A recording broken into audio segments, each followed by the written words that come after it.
Hi, my name is Steve Allett, Director of Technology, Learning, and Innovation for the Westwood Public Schools. In a few minutes, I will be joined by Jesse Murphy, who is the Instructional Technology Coach for the Thurston Middle School. The purpose of this orientation video is really threefold.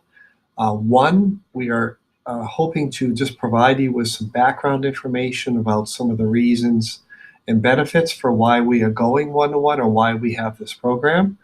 Secondly, we want to communicate to you some of the responsibilities and expectations that we have for students when it comes to this technology. And then thirdly, we have some kind of just-in-time logistical information that'll just help you as a parent support your child when it comes to the use of this technology. So to get things started, this list of reasons to go one-to-one, these 8 ideas are something that we developed as a group more than 6 years ago when we were first getting ready for one-to-one at the high school.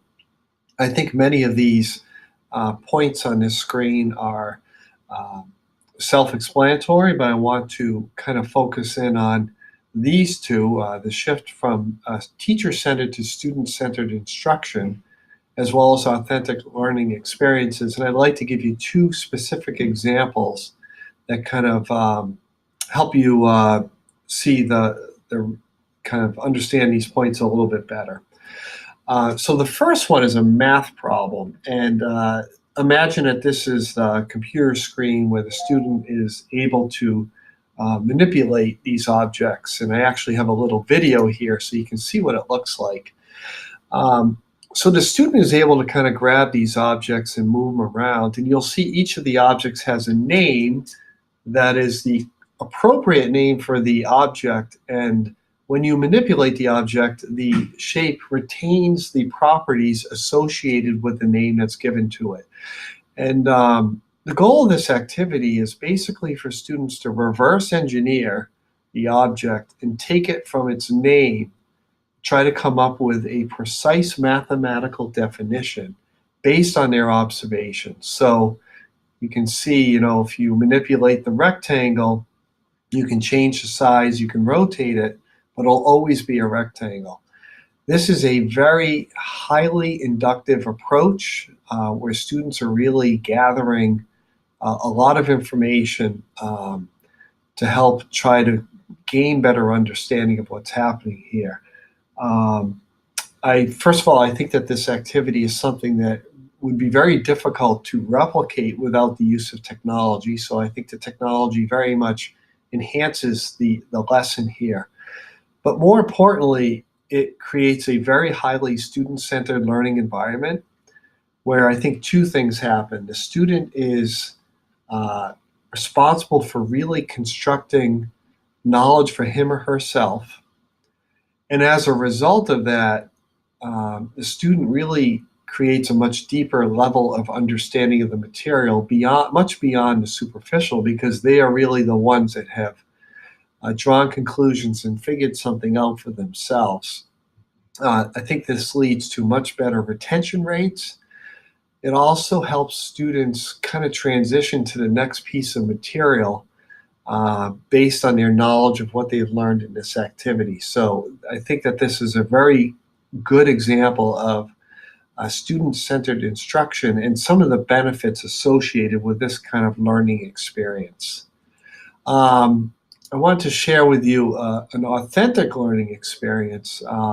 This is a screenshot of a program called Scratch, which is what students use in their computer science classes at the middle school. So we have a 3-year sequence of computer science and engineering where students get 30 days in each of those courses.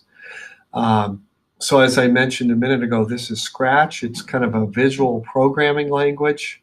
In the bottom right corner is a Finch robot that students can program as they see fit.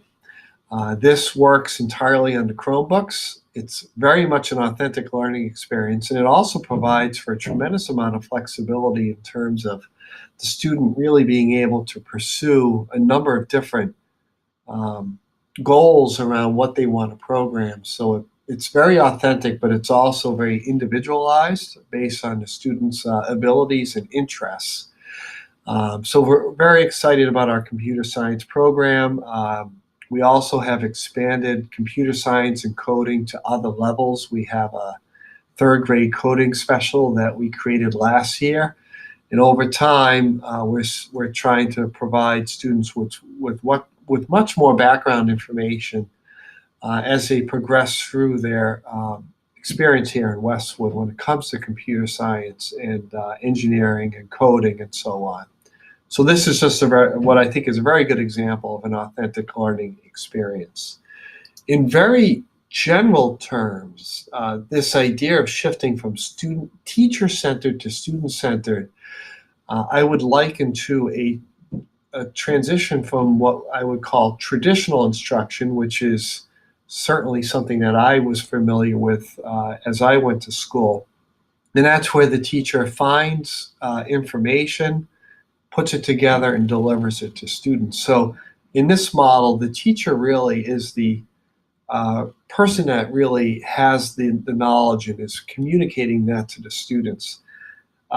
There's certainly a place for this kind of instruction even now, but what we are seeing is very much a transition to what I would call contemporary instruction, where the students are asked a question and they have the resources to research and define and construct knowledge on their own. Whether it be the example I just showed you in the math classroom, or maybe it's doing research on the web around some idea around a historical event, maybe looking up a primary source or something to that effect. And with contemporary instruction, we are seeing a number of benefits, such as those that are listed here. Fosters much more student agency and independence, leads to higher retention rates, promotes critical thinking and problem-solving skills. So moving on, I wanted to focus on two other points about our one-to-one initiative. And I think that these 2 points fall under the umbrella of what I call responsible use. What we have seen since we did go one-to-one 6 years ago is that students have far more access now to personal devices, typically in the form of a smartphone, and that access is happening at much younger ages. With these devices, generally they are used for entertainment purposes, whether it is the consumption of media, playing games, using social media, anything to that effect. With that, here in Westwood, we felt that students need to distinguish the entertainment use of technology with the use of technology for productivity and for the enhancement of their learning. So we've taken that very seriously. We call that responsible use as kind of a general term. We offer direct, explicit instruction around this idea of responsible use at many points along their progression from K through 12. You can see the 4 on the screen here. These are not the only places where this happens, but these are the ones where all students in every grade, or I should say at every school, are getting this kind of instruction from staff in Westwood. Obviously for you, what's pertinent is what's happening in grade 6. Last year we had units in health and wellness that will continue this year, but we are enhancing and expanding our responsible use instruction in using X-Block and advisory session times to do that. So rest assured that we are working hard to make sure that students kind of see that difference between the personal use of technology and the use of technology in the schools to support their learning. I want to share with you a quote that I received from a parent as a result of a survey that I gave last spring. And I honestly think that this person's quote is probably what almost every parent in the district feels right now when it comes to technology and how prevalent it is in society. The last sentence talks about a program, and I wanted to talk about that specifically. The program being mentioned here is our filtering solution that we've put on Chromebooks, and it's called Securely. That's the name of the company. I want you to know that our Chromebooks are filtered both at school and not at school. So if a student is off campus, whether they are at home or at a um, at a Starbucks or whatever, you can be assured that their Chromebooks are being filtered. And what I mean by filtering, what I mean is that students are not able to access objectionable or harmful content. And so that's obviously very important. And Securely is the product that we use to accomplish that. Furthermore, in grade 6, we've taken steps to provide a fairly restrictive environment. As a result, students are basically not going to have access to social media sites, streaming media sites such as Netflix, social media sites, sites where they can access games, anything to that effect. We've restricted the Chromebooks really so that the purpose and use of them is strictly for educational reasons. So I want to be very clear about that. Additionally, probably about mid-year, maybe right after the first of the year, I will send out an email to you as parents inviting you to have access to the Securely Parent Portal. It is strictly an opt-in if the parents choose to do so. When I do provide you access to that, you will start receiving weekly activity reports on your child's at-home browsing activity. And you will also have the ability to go in and kind of manage the restrictions a little bit more when your child is at home to give you just more flexibility and control over what happens when your child is on a device at home. So you'll certainly hear more about that later. At this point, I would like to pass this presentation on to Jesse Murphy, Instructional Technology Coach at Thurston Middle School. Hi, I'm Jesse Murphy, the Instructional Technology Coach at Thurston, and I have a few ways to ask for your help to encourage students to develop good habits surrounding their Chromebook use. The first is protective placement. There are two things to consider with the placement of the Chromebook. One is just that it's securely placed on a desk or a table rather than teetering off as we sometimes see. And the second is just if a student does put the Chromebook on the floor, to consider whether it's in a place that someone might step on it. Habit number 2 is just to remind students to always use their case. This is especially important whenever they are transporting the Chromebook out of the house. And the third habit is to have a strategically placed charging station. Now, we call this a charging station, but it does not have to be anything fancy. It really can just be an outlet where the charger stays plugged in all the time, and every night the student goes to that outlet, plugs in the Chromebook, and in the morning grabs it before they head out to school. The location of this charging station is probably the most critical aspect. It should be in a place where the student will see the Chromebook and think to grab it before they leave. A couple things that have worked for students include putting the keys that students might need next to the Chromebook, putting their lunch money there, keeping their backpack there, anything that will guarantee that the students will actually see the Chromebook before they leave for school is ideal. We wanted to cover a few nuts and bolts, one of the most important being how you can keep up with your students' homework assignments. At Thurston, we use a program called the My Homework app.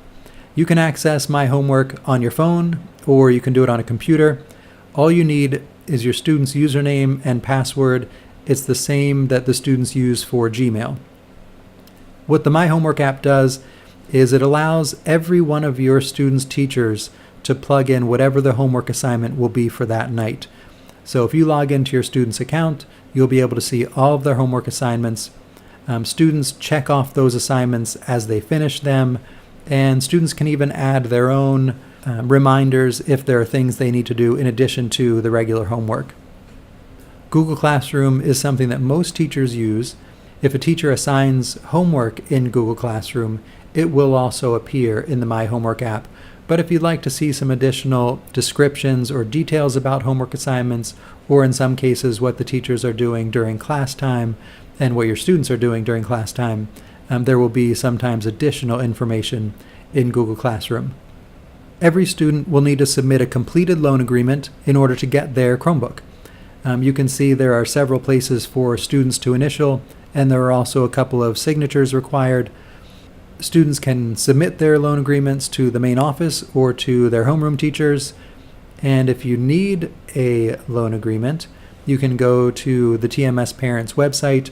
You may have also received one in the mail. If you'd like to purchase a spare charger, perhaps the easiest way is simply to go to Amazon.com, search for the model number, which you can see here, and then look for a piece that's sold directly by Dell through Amazon.com. There are two things to consider when you're searching for this particular charger. One is that you need to have a 45 watt minimum on the charger, and then to remember that this adapter does have two separate parts, one cord that plugs into the wall, and then a cord that connects that one to the actual Chromebook. Finally, we do encourage everyone to purchase insurance. You will have received information about insurance in an email that was sent to every student's primary parent email address as listed in Aspen. But if you didn't receive that email, or if you just would like more information, you can contact Steve. This is his email address, and of course there's more information at the TMS Parents website.